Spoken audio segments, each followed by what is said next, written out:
mga mare! Ako pala si Carla, ang inyong etchoserang maestra.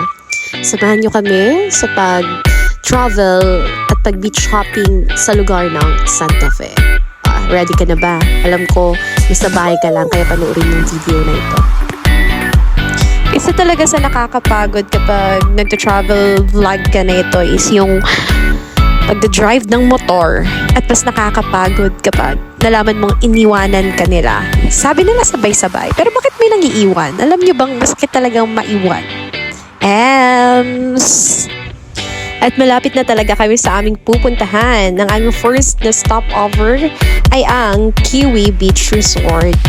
Ang hirap talaga kapag nagta-travel ka, no? Lalo kapag wala kang pera, tapos vegetarian travel pa ang gagawin mo. Iyak mapapakamot ka na lang talaga sa ulo kung saan naabot ang 20 pesos mo.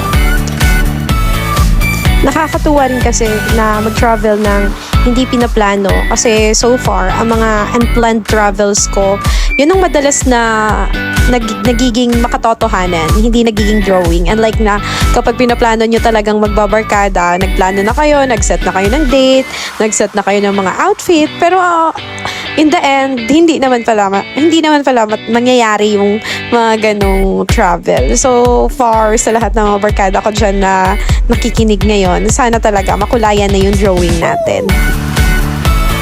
At habang naliligo ang aking mga mare doon sa Kiwi Beach Resort ay umexit muna kami ng aking kapatid na si Micah Joy Morales para nga umaura sa Kiwi Beach Resort. Isa pa talaga sa pinakamaganda dito sa lugar ng Santa Fe. Napakarami nilang beach resort dito. Hindi ka talaga magsasawa na pumili. Ang daming pagpipilian talaga dito sa lugar nila.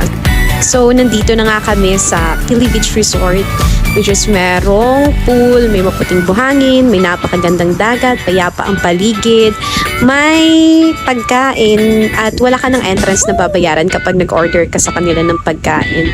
At sa lugar ng Kiwi Beach Resort, pumupunta ang mga hindi pinipili. Only in the Kiwi Beach Resort. So, segue ko lang yun para maging okay ang vlog na to. Kaya nga sa lahat dyan ng mga wala pang pera pang eroplano papuntang Siargao, wala pang pera para pambayad sa barko or eroplano papuntang Boracay, bakit ka palalayo, diba? So, meron tayong sariling atin na talaga namang hindi natin maipagkakaila. Iba talaga ang kagandahan ng Romblon.